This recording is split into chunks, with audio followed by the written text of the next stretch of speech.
नमस्कार दोस्तों, career with Ashutosh channel में आप सभी का स्वागत करता हूं। दोस्तों, आपके सामने उपस्थित हुआ एक नया वीडियो लेकर, जिसमें हम लोग बात करने वाले हैं स्पेक्ट्रम सीरीज की एक नई क्लास के बारे में। और ये क्लास है दोस्तों मॉडर्न हिस्ट्री की सबसे इंपॉर्टेंट क्लास में से एक, जिसमें आज हम लोग दो महत्वपूर्ण नीतियों के बारे में बात करेंगे, जिसने ईस्ट इंडिया कंपनी के साम्राज्य विस्तार में भारत में सबसे अहम भूमिका निभाई। और वो दो नीतियां हैं सहायक संधि लॉर्ड वेलेस्ली की और लॉर्ड डलहौजी की हड़प की नीति, जिसे हम डॉक्ट्राइन ऑफ लैप्स के नाम से भी जानते हैं, और वेलेस्ली की सहायक संधि सब्सिडरी अलायंस के नाम से जानी जाती है। यह भी आपको ध्यान रखना है। तो और वेरी इंपॉर्टेंट क्लास, आप सभी को क्या करना है, जल्दी से जुड़ जाना है। जो लोग चैनल पर नए हैं सब्सक्राइब कर लेंगे।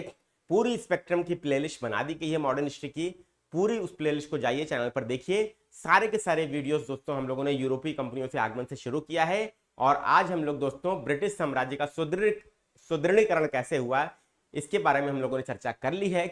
और आज हम लोग सहायक संधि और वेलेस्ली की सहायक संधि और लॉर्ड डलहौजी की हड़प की नीति के बारे में बात करेंगे। ये क्लास बहुत ही इंपॉर्टेंट है दोस्तों, ये बात ध्यान रखिएगा, और बहुत सारे प्रश्न आपके एग्जाम में पूछे जाते हैं, ठीक। और इसके बाद आपका हम लोग 1857 की क्रांति स्टार्ट करने वाले, क्लियर। तो जल्दी से जाइए, सब्सक्राइब करके बेल आइकन पे ऑल जरूर दबाइएगा, ताकि सारे वीडियोस आपको मिले। और ध्यान रखिए, करंट अफेयर के लिए बर्निंग इश्यूज की सीरीज स्टार्ट की गई है, जिसमें डेली वीडियो आपको मिल रहा है। उस सीरीज को भी जरूर फॉलो करिए, जिसमें सारी की सारी मुख्य न्यूज जो है, मुख्य खबरें जो है, हम लोग मेंस के जीएस के पेपर और आंसर राइटिंग के पेपर के दृष्टिकोण से सॉल्व कर रहे हैं, ठीक है, पढ़ रहे हैं, क्लियर। चलिए स्टार्ट करते हैं। तो यहां पर आपको दिख रहा होगा, यहां पर सहायक संधि और हड़प की नीति, ये आपका कंप्लीट स्पेक्ट्रम यूपीएससी और यूपीपीसीएस के लिए हम लोग देख रहे हैं, और इसको हम लोग देखते हैं विस्तार से, इसके बारे में जानकारी लेते हैं। ये स्पेक्ट्रम सीरीज है, जिसमें हम लोग दोस्तों कंप्लीट मॉडर्न हिस्ट्री कर रहे हैं, आपको पता होना चाहिए। और एक महत्वपूर्ण सूचना आपके लिए है, क्लास स्टार्ट करने से पहले अगर आप यूपीपीसीएस 2024 को टारगेट करते हैं और 850 से अधिक पद दोस्तों इसमें आपके लिए आयोग के द्वारा निश्चित तौर पर ये मान के चलिए कि इस बार निकलने की संभावना है, क्योंकि पद बढ़ चुके हैं, जिसकी जानकारी आप सबको होगी। और 2024 में अगर एसडीएम बनने का सपना आप देखते हैं, तो सबसे सुनहरा अवसर दोस्तों आपके लिए यूपीपीसीएस 2024 है। अब आपको करना क्या है, अगर आप वास्तव में सही दिशा में तैयारी करना चाहते हैं, तो विजेता बैच आपके लिए प्रतीक्षा कर रहा है। हमारे एप्लीकेशन पर यह बैच अवेलेबल है, जिसमें आपको कंप्लीट फ्री का सिलेबस, मेंस का सिलेबस मिल रहा है। प्री में आपको जीएस और सीसैट, और मेंस में हिंदी, एसे, जीएस पेपर 1, 2, 3, 4, 5, 6 हम पूरा आपको कंप्लीट कराएंगे, अलॉन्ग विद आंसर राइटिंग। केवल आंसर राइटिंग नहीं होगी, ये बात ध्यान रखिएगा। यहां पर आपको हर टॉपिक पर कंटेंट भी मिलेगा, याद रखिएगा। और जीएस पेपर 1, 2, 3 को हम लोग प्री से पहले, और एसे और हिंदी को प्री से पहले कंप्लीट करेंगे, और पेपर 4 और 5, 6 को हम लोग मेंस के पॉइंट ऑफ व्यू से प्री के बाद जो मेंस के बीच में समय मिलता है उसमें कंप्लीट करेंगे। यही स्ट्रेटजी रहेगी। इस स्ट्रेटजी के साथ आप 2024 में अगर एसडीएम बनना चाहते हैं, तो डेफिनेटली आपके लिए विजेता बैच है, ये आप ज्वाइन कर सकते हैं, क्लियर। इसके लिए आपको क्या करना है, डिस्क्रिप्शन बॉक्स में हमारे ऐप का लिंक है, उसको डाउनलोड कर सकते हैं, या प्ले स्टोर से करियर विद आशुतोष ऐप को डाउनलोड कर सकते हैं। और या तो आप क्या कर सकते हैं, ये नंबर है 9559088796, इस पे कांटेक्ट कर सकते हैं, क्लियर। चलिए आगे बढ़ जाते हैं। जो छात्र ऐसे हैं जो केवल आरओ की तैयारी करना चाहते हैं, उनके लिए प्री और मेंस की संपूर्ण तैयारी के लिए विजय बैच हमारे एप्लीकेशन पर चल रहा है। इसमें हम लोग जीएस प्री और मेंस के लिए, सामान्य हिंदी प्री और मेंस के लिए, और निबंध आपको मुख्य परीक्षा के लिए कंप्लीट तैयारी करवा रहे हैं। यह बैच भी हमारे एप्लीकेशन पर चल रहा है, जिसका लिंक भी आपको डिस्क्रिप्शन में हमारे ऐप पर मिलेगा। आप जब जाइए, ऐप को डाउनलोड करिए, और जो आपका टारगेट एग्जाम है उसको आप ज्वाइन करके अपने सही तैयारी करके, एकदम सही दिशा में तैयारी करके अपना सिलेक्शन इंश्योर करिए, क्लियर। चलिए अब देख लेते हैं, अपने टॉपिक पर वापस आ जाते हैं। सब्सिडरी अलायंस या सहायक संधि है क्या दोस्तों। सहायक संधि आपको समझ में आ रहा होगा कि हम सहायक संधि क्या कह रही है, आपसे कुछ कह रही है, या वेलेस्ली की सहायक संधि क्या कहना चाह रही है भारतीय रियासतों के राजाओं से, कि हम आपकी सहायता करना चाह रहे हैं। कैसी सहायता करना चाह रहे हैं, सहायता हम करना चाह रहे हैं, हम आपको मदद करेंगे आपके साम्राज्य को सुदृढ़ बनाने में। हम आपको आपके साम्राज्य को सुदृढ़ करने में आपका सहयोग करने के लिए सहायक संधि लेकर आए हैं। जबकि वास्तविकता क्या है, वास्तविकता यह है कि ये तो दिखाने के लिए है, और वास्तविकता यह है कि हम आपके साम्राज्य में आंतरिक मामलों में दखल देने का अधिकार चाहते हैं, और अंततः आपके साम्राज्य को ब्रिटिश साम्राज्य का हिस्सा बनाना चाहते हैं। सच्चाई तो यही है ना, क्लियर। क्योंकि आपने वो कहावत सुनी होगी, हाथी के दांत दिखाने के कुछ और खाने के कुछ और होते हैं। क्लियर? ठीक है, तो यही दोस्तों आपने देखा होगा वेलेजिली की सहायक संधि और डलहौजी की हड़प की नीति का उद्देश्य था। अब देखिए, ये एक प्रकार की मैत्री संधि थी जिसका उपयोग 1798 से 1805 तक भारत के गवर्नर जनरल रहे लॉर्ड वेलेजिली ने भारत के देशी राज्यों में संबंध स्थापित करने के लिए किया था। क्लियर? जैसा कि मैंने आपको बता दिया। ठीक, इस संधि के प्रयोग से भारत में अंग्रेजी सत्ता की श्रेष्ठता स्थापित हो गई। अंग्रेजी सत्ता की श्रेष्ठता भारत में स्थापित हो गई। ये कंफर्म हो गया कि अब भारत में अंग्रेज जो है हर लगभग देशी रियासत के मामलों में दखल अंदाजी या दखल रखते हैं और उनकी वो इतने शक्तिशाली हो चुके हैं। इस संधि के प्रयोग से भारत में अंग्रेजी सत्ता की श्रेष्ठता स्थापित हो गई और नेपोलियन का भय भी टल गया। नेपोलियन का भय भी टल गया।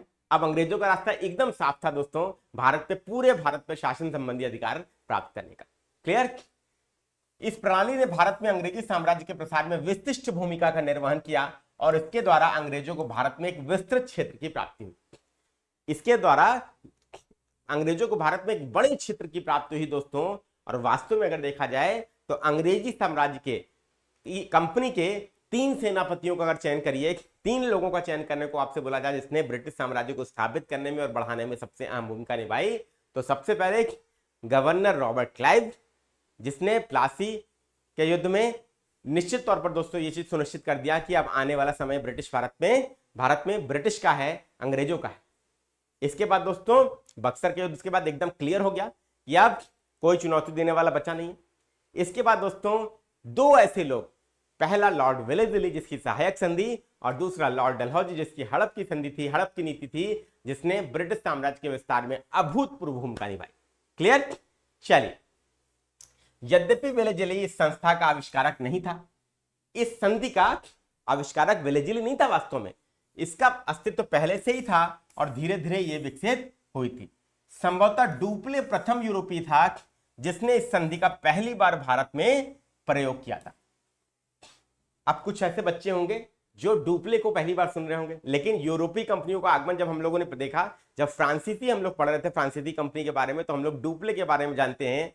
फ्रांसीसियों का बहुत ही योग्य गवर्नर था और अगर वो रहता तो भारत में हो सकता है आज परिस्थिति दूसरी होती, अंग्रेज पूरे भारत पर सबसे बड़ी शक्ति स्थापित करने में सफल ना होते। लेकिन उसे नियति को मंजूर नहीं था कि फ्रांसीसी साम्राज्य भारत में रहे, इसलिए उसे वापस बुला लिया गया था। ठीक, तो ये संभवतः डुप्ले ही था जिसने सबसे पहले क्या किया था, इस संधि का आविष्कार किया था और भारत में पहली बार प्रयोग किया था और कालांतर में वेलेजिली ने इसका व्यापक रूप से उपयोग किया। मतलब आविष्कार किसी और का और सफल किसी और ने बनाया, यह बात आपको ध्यान रखना है और यह असर्शन रीजन और मल्टीपल स्टेटमेंट पर निश्चित तौर पर आपके लिए पूछा जा सकता है। क्लियर? इस संधि की विशेषता क्या है दोस्तों? इस संधि की विशेषताएं निम्नतानुसार है। देखिए क्या क्या विशेषता है। भारतीय राजाओं के विदेशी संबंध कंपनी के अधीन होंगे। मतलब भारतीय राजा कोई भी विदेशी संबंध स्थापित नहीं कर सकते, वो कंपनी ही निर्धारित करेगी कि किस रियासत के साथ संबंध होगा, किसके साथ संबंध नहीं होगा। क्लियर? वे ना तो कोई युद्ध करेंगे और ना ही अन्य राज्यों से विचार विमर्श करेंगे। समझ में आ गई बात? और विचार विमर्श करना भी होगा तो कौन करेगी? कंपनी करेगी उनके बिहाफ पर, ईस्ट इंडिया कंपनी। क्लियर? बड़े राज्य अपने यहां अंग्रेजी सेना रखेंगे जिसकी कमान अंग्रेजी अधिकारियों के हाथ में होगी, यद्यपि ये राज्य उस सेना का खर्चा उठाएंगे। मतलब जितने भी बड़े राज्य हैं वो अंग्रेजी सेना रखने वाले हैं अपने यहां, वो अपनी सेना नहीं रख सकते, अंग्रेजी सेना रहेगी और उस अंग्रेजी अधिकारी वहां पर क्या करेंगे? सेनापति के रूप में रहेंगे। यद्यपि खर्चा कौन उठाएगा इस सेना का? तो खर्चा दोस्तों वो राज्य ही इसका उठाएंगे, वो राजा ही उठाएगा जिसके राज्य में अंग्रेजी सेना रह रही है। क्लियर? राज्यों को अपनी राजधानी में एक अंग्रेज रेजिडेंट रखना होगा दोस्तों। अंग्रेज रेजिडेंट क्या करेगा? उस पूरे राज्य का होलसेल अंग्रेजी प्रतिनिधि होगा। राज्य कंपनी की अनुमति के बिना किसी यूरोपीय को अपनी सेवा में नहीं रखेंगे। किसी भी यूरोपीय को अपनी सेना में आप नहीं रख सकते बिना ईस्ट इंडिया कंपनी के रेजिडेंट की अनुमति के। कंपनी राज्य की शत्रुओं से रक्षा करेगी और राज्य के आंतरिक मामलों में हस्तक्षेप नहीं करेगी। अब कंपनी का दायित्व क्या था कि वो शत्रुओं से रक्षा करेगी और आंतरिक मामलों में हम आपके हस्तक्षेप नहीं करेंगे। लेकिन ये कहने की बात थी क्योंकि वो सब काम करते थे जो काम उन्हें नहीं करना चाहिए। क्लियर? अब मैंने आपसे पहले भी बोला है, अंग्रेजों का कोई एथिक्स था ही नहीं दोस्तों, क्योंकि अगर आपका एथिक्स है तो कभी भी आप इतनी तेजी से इतना बड़ा साम्राज्य स्थापित कर ही नहीं सकते। क्लियर। सबसे पहले यह संधि 1798 में हैदराबाद के निजाम से की गई, और एग्जाम में आपके पूछा जाता है सबसे पहले संधि किससे की गई, तो 1798 हैदराबाद का निजाम, याद कर लेना है दोस्तों।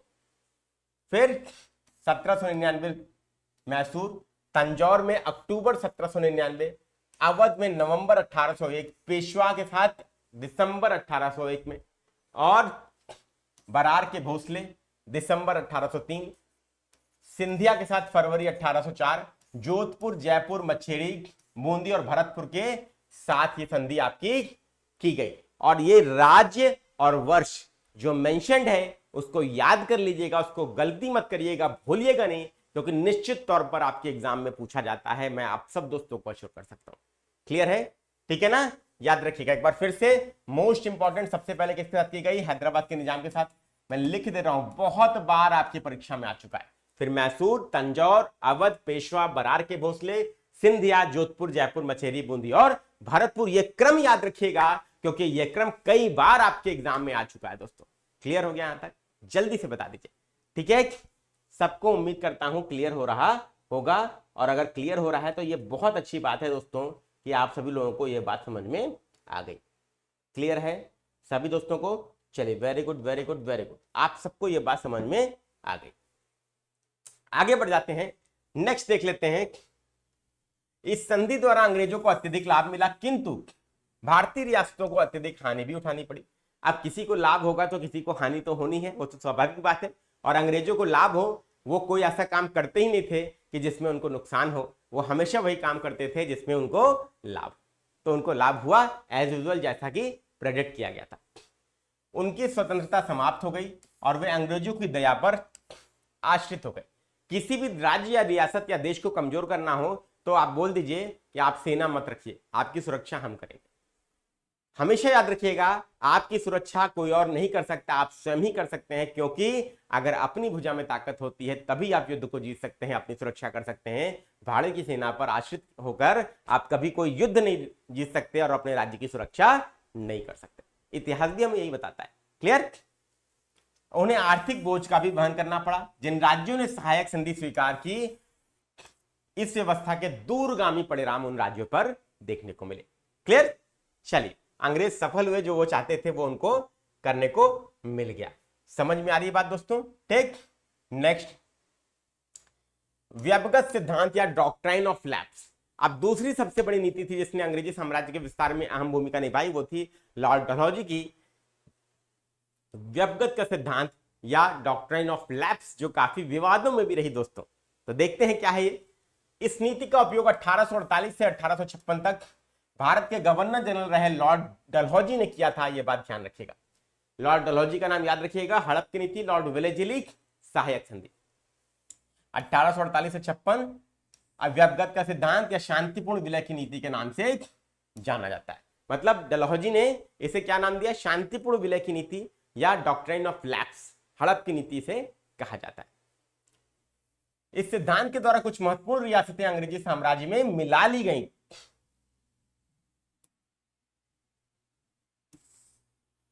अब देखिए, यहां पर वेलेजिली का अप्रोच थोड़ा सा सॉफ्ट था, लेकिन यहां पर डलहौजी का अप्रोच क्या है, वो श्रूड है। उनका सीधा सिद्धांत है, भैया अगर उत्तराधिकारी नहीं है कोई क्लियर कट तो हम आपके साम्राज्य को मिला लेंगे। ठीक है। चल, डलहौजी का मानना था कि झूठे रजवाड़ों और कृत्रिम मध्यस्थ शक्तियों द्वारा प्रशासन की पुरानी पद्धति से प्रजा की परेशानियां बढ़ रही हैं। मतलब क्या है कि आप झूठे रजवाड़ों और कृत्रिम मीडिएटर्स पावर्स के द्वारा प्रशासन की पुरानी पद्धति अगर अपना रहे हैं तो प्रजा की परेशानियां इससे बढ़ती हैं। आपको नई पद्धति से शासन करना चाहिए।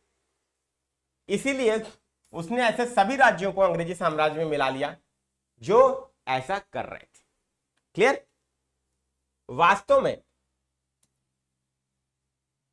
डलहौजी की स्पष्ट और सीधी स्कॉटिश मनोभावना यह चाहती थी कि मुगल सरसत्ता के मुखौटे को सदैव के लिए समाप्त कर दिया जाए। वास्तव में डलहौजी ये चाहता था कि मुगल सत्ता जो देखने को मिल रही, जो उसका मुखौटा देखने को भारत में अभी भी मिल रहा है, उसको हम पूर्णतया समाप्त कर दें। और इसी नीति के तहत उसने क्या किया, यह काम किया। और जो भारतीय राजे मुगलों के उत्तराधिकारी होने का दम भरते हैं, उनका सदैव के लिए अंत कर दिया जाए, यह डलहौजी चाहता था और अंततः उसने यह करने में काफी हद तक सफलता भी प्राप्त की। और आप सबको पता है कि जब 1858 में क्राउन रूल भारत में लागू हुआ, कंपनी का शासन खत्म होकर ब्रिटिश राज का शासन लागू हुआ, तो कंपनी का शासन तो समाप्त हुआ ही हुआ, लेकिन मुगल शासन का भी अंत हो गया। आप सबको यह बात पता है। क्लियर? अब देखिए, डलहौजी के अनुसार भारत में 3 प्रकार की रियासतें थी।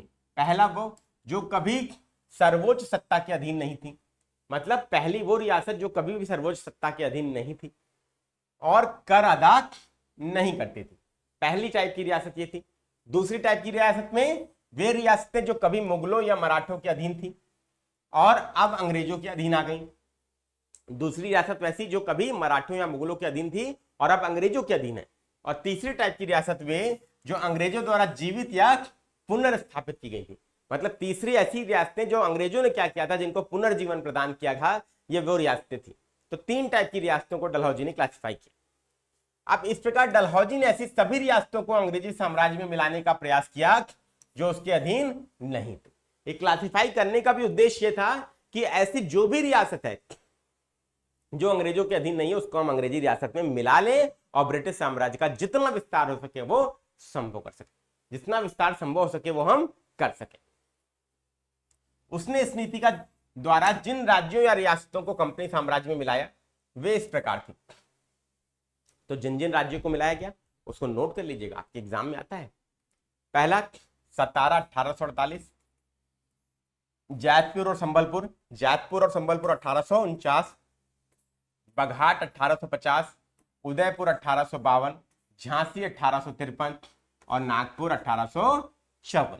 यह बात ध्यान रखिएगा। और आप सबको पता है दोस्तों कि झांसी की रियासत को भी मिला लिया गया। और रानी लक्ष्मीबाई का नाम दोस्तों कौन नहीं जानता, जिन्होंने बहुत ही सशक्त तरीके से अंग्रेजों के विरुद्ध लड़ाई लड़ी थी। आप सबको पता है, जो वीरता का प्रतीक है, नारी शक्ति का प्रतीक है भारत में।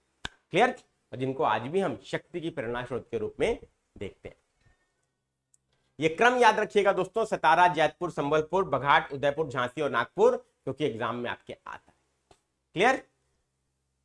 अब नेक्स्ट देखिए, डलहौजी ने अनेक मनमाने सिद्धांतों के आधार पर इस नीति के द्वारा अनेक रियासतों को कंपनी साम्राज्य के अधीन हड़प लिया।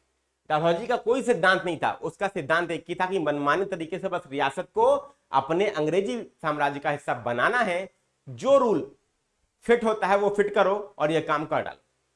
इस नीति से कई भारतीय रियासतों की स्वतंत्रता छिन गई और कई रियासतों का अस्तित्व सदैव के लिए समाप्त हो गया। कई रियासतों की स्वतंत्रता छिन गई और कई का अस्तित्व तो हमेशा के लिए खत्म हो गया दोस्तों, ये आपको पता होना चाहिए। इस नीति के कारण बची हुई रियासतों के शासक अत्यंत घबरा गए और वह मानने लगे कि उनका साम्राज्य छिनना कुछ समय का प्रश्न है। तो जब बड़े बड़े राज्यों को भी मिला लिया गया तो जो छोटे राज्य थे, रियासत के राजा थे, वो ये समझ गए कि अब उनका साम्राज्य भी बहुत जल्द जो है अंग्रेजी साम्राज्य का हिस्सा बन जाएगा। क्लियर? डलहौजी की इस नीति से भारतीय रियासतों में तीव्र असंतोष उत्पन्न हुआ और 1857 के विद्रोह का एक प्रमुख कारण ये बना। क्लियर है दोस्तों? क्योंकि इसके ठीक बाद 1856 तक ये नीति लागू रही और 1857 में विद्रोह होता है। और उस विद्रोह का एक कारण ये भी था लॉर्ड डलहौजी की व्यवगत सिद्धांत या हड़प की नीति। याद रखिएगा, डॉक्ट्रिन ऑफ लैप्स, ये आपको मेंशन करना है, आपके एग्जाम में मुख्य परीक्षा में आएगा लिखने के लिए। तो क्लियर? या प्री में आएगा तो मल्टीपल स्टेटमेंट वाले में दे देगा 1857 की क्रांति के मुख्य कारण क्या थे, उसमें से एक ऑप्शन आपका ये भी रहेगा व्यवगत का सिद्धांत। आपको चूज करना, आपको समझना होगा कि ये भी एक कारण था उस विद्रोह का। क्लियर? इस प्रकार डलहौजी ने अपने गवर्नर जनरल के रूप में 8 वर्षों के कार्यकाल में 1848 से 56 के दौरान भारत में ब्रिटिश साम्राज्य में 8 राज्यों का समामेलन किया। मतलब 8 वर्षों में 8 बड़े राज्यों को लगभग इसने अंग्रेजी साम्राज्य का हिस्सा बना दिया। क्लियर? अब देखिए, अवध का समामेलन कैसे हुआ, अवध के बारे में थोड़ा सा बात कर लेते हैं क्योंकि एग्जाम में आता है, इंपॉर्टेंट है दोस्तों। ठीक है? सहायक संधि के अंतर्गत लाए गए राज्यों में अवध सबसे पुराना राज्य था। ठीक? अवध की स्वतंत्र राज्य के रूप में घोषणा सादत खान बुरहान मुल्क ने 1724 में की थी। ठीक है? अवध की स्थापना किसने की? सादत खान बुरहान मुल्क। आपके एग्जाम में आता है दोस्तों 1724 में, इसको याद रखिएगा, वेरी वेरी इंपॉर्टेंट आपके एग्जाम के लिए। जो अवध में मुगल का सूबेदार था, अवध में मुगल द्वारा नियुक्त सूबेदार था दोस्तों, इसको ध्यान रखना। क्लियर? इससे पहले यह बयाना का फौजदार था और आगरे का भी सूबेदार रह चुका था। ठीक है, पहले बयाना का फौजदार और आगरे का भी सूबेदार रह चुका था। सादत खान के बाद अवध के नवाब मुगल सम्राट के वजीर भी होते थे। सादत खान के बाद जो भी नवाब होगा अवध का, वो अंग्रेजों का क्या होगा? अंग्रेजों का वजीर भी होगा दोस्तों, ये भी बात एकदम तय। और इसीलिए नवाब, इसीलिए ये क्या थे? इसीलिए ये नवाब जो थे वजीर भी कहे जाते थे।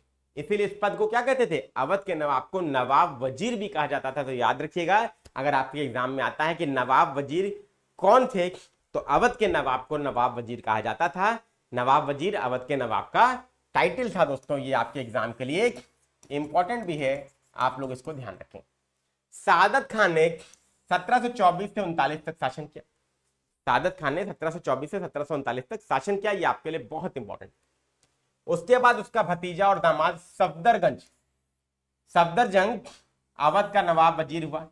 क्रम याद रखिएगा, सादत खान फिर सफदरगंज।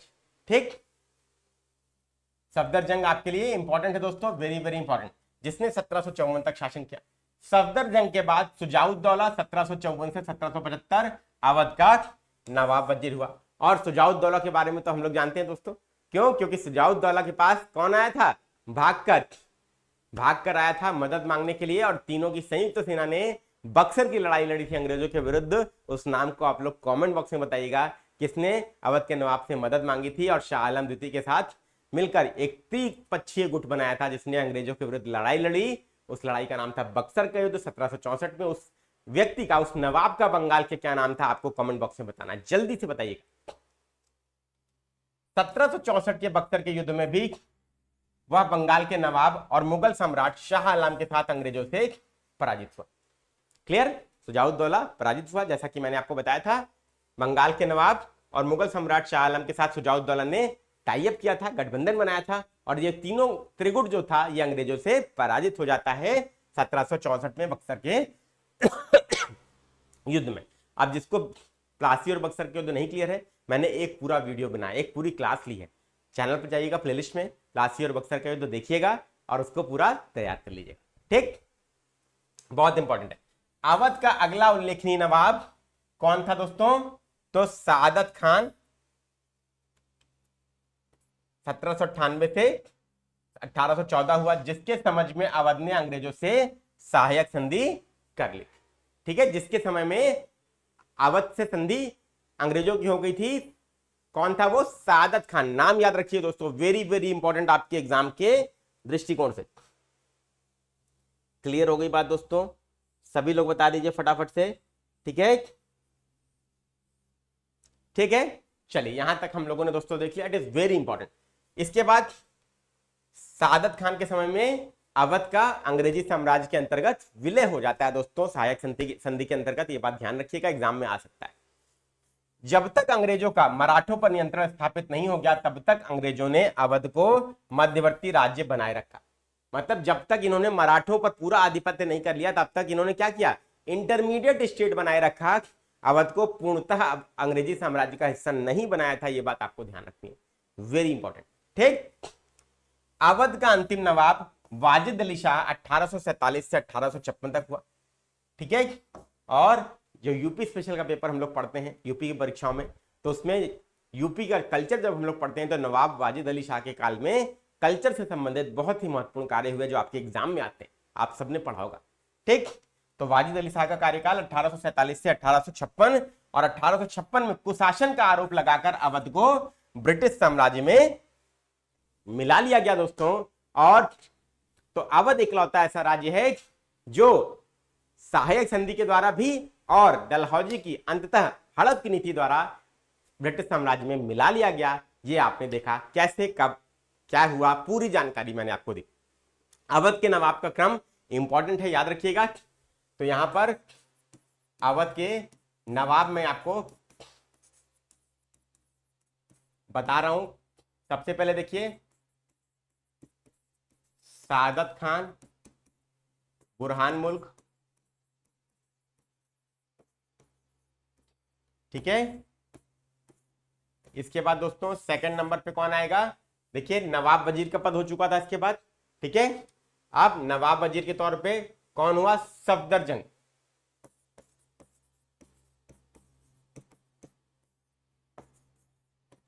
तीसरा, सफदरजंग के बाद कौन हुआ दोस्तों? शुजाउद्दौला।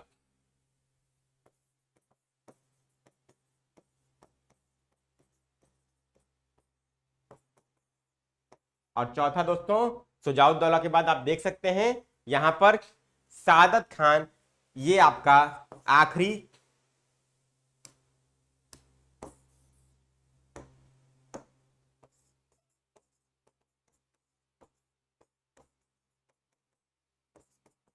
ये आपका दोस्तों आखिरी अवध का नवाब था, जिसके समय में अवध को अंग्रेजी साम्राज्य का हिस्सा बना लिया गया। आप सभी लोग देख रहे हैं 1798 से 1814, ये आप लोग ध्यान रखिए। सहायक संधि इसने कर ली थी, इसने अंग्रेजों से सहायक संधि कर ली थी। और ये क्रम दोस्तों आपके एग्जाम के लिए इंपॉर्टेंट है, याद रखिएगा अवध के नवाबों का क्रम क्या है। और अवध के नवाब वजीर, अवध के नवाब को नवाब वजीर कहा जाता था मुगल शासन में, ये बात ध्यान रखना है, आपके एग्जाम के लिए बहुत इंपॉर्टेंट है। तो वेरी इंपॉर्टेंट लेक्चर आपके प्री के पॉइंट ऑफ व्यू से भी और मेंस के पॉइंट ऑफ व्यू से भी। अब आपको क्या करना है, अब आप सभी के लिए एक क्वेश्चन दे रहा हूं आप लोग को मुख्य परीक्षा का। इसमें आपको क्या करना है दोस्तों, वो क्वेश्चन आप लोग को जरूर लिखना चाहिए। लॉर्ड डलहौजी का जस्ट मिनट,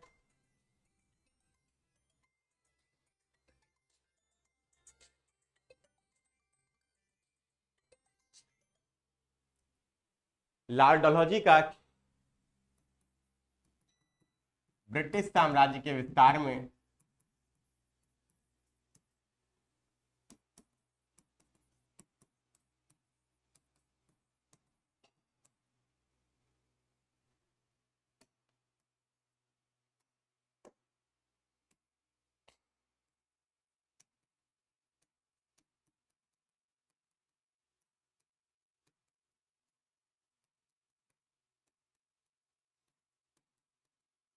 ये मुख्य परीक्षा का क्वेश्चन है दोस्तों। और जो छात्र ऐसे हैं जो जीएस की आंसर राइटिंग, ये जीएस पेपर 1 का क्वेश्चन है, पीसीएस के बच्चों के लिए, ठीक है, आईएएस के बच्चों के लिए, ठीक है। ये किसके लिए है? ये यूपीएससी के बच्चों के लिए है, और यूपी पीसीएस और जितने भी स्टेट पीसीएस के एग्जाम थे जिसमें आपका जीएस पेपर 1 है, हिस्ट्री है, उसका ये क्वेश्चन है। आप सब लोग इसको लिखिए। और अगर आप लोग हमारे उत्तर लेखन कार्यक्रम से जुड़ना चाहते हैं तो दोस्तों आप लोग 9559088796 पे कांटेक्ट कर सकते हैं और उत्तर लेखन कार्यक्रम से जुड़ सकते हैं। और अगर पीसीएस की यूपी पीसीएस की संपूर्ण तैयारी करना चाहते हैं तो विजेता बैच आपके लिए है, जिसका लिंक डिस्क्रिप्शन बॉक्स में है, आपको मैंने बता दिया है। आप लोग उसको डाउनलोड करिए हमारे ऐप को और उस बैच को ज्वाइन करके पूरी तैयारी यूपी पीसीएस की कर लीजिए। Thank you very much. Video पसंद आए तो लाइक करिएगा, शेयर करिएगा, चैनल पर नहीं तो सब्सक्राइब करिएगा। नेक्स्ट वीडियो में हम लोग देखेंगे 1857 की क्रांति। Thank you.